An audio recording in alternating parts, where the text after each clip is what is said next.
Okay, for this example, we're given a description of the angle or an angle in standard precision. We're being told that the angle here, that a point -35 is on the terminal side. So what we want to do is we want to sketch this.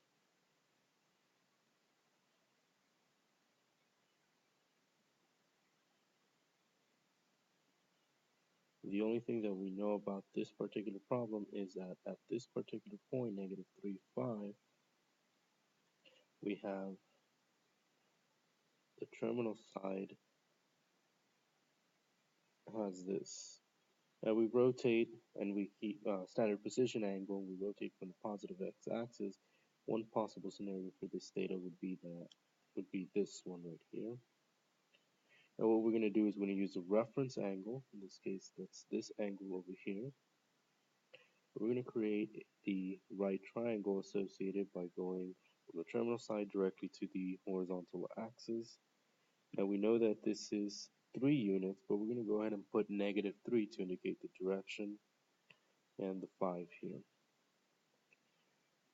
Now to find the hypotenuse, we're going to go ahead and use Pythagorean theorem.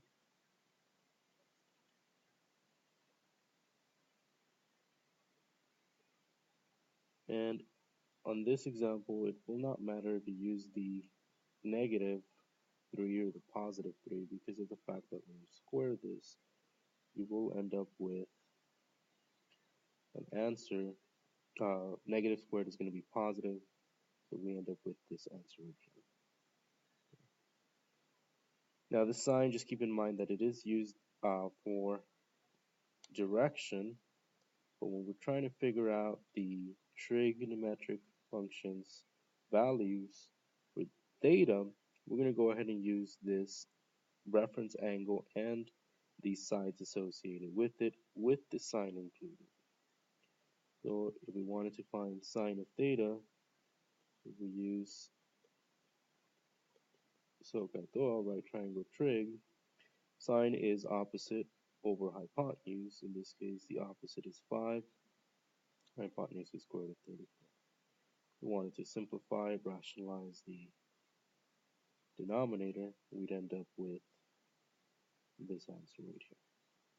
And we can proceed to doing the rest.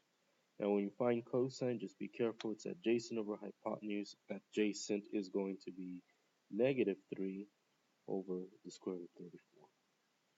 That's the only difference here when you're using that reference angle.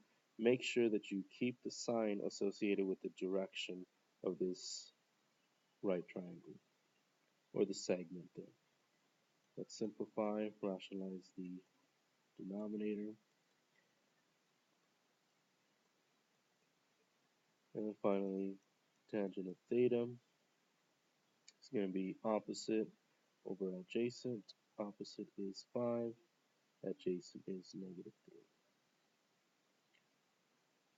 Now, to find the cosecant of theta, we know cosecant is 1 over sine, so we could basically take the inverse of this one, or the inverse of this one. I'm going to prefer to use this one, because if I do, then I will not end up with a radical in the denominator had I used this one.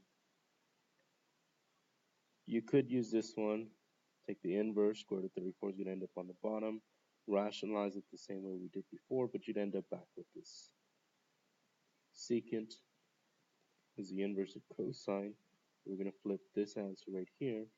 We're going to end up with negative square root of 34 over 3. And finally, cotangent of theta is the inverse of 5, -5/3, and -3/4.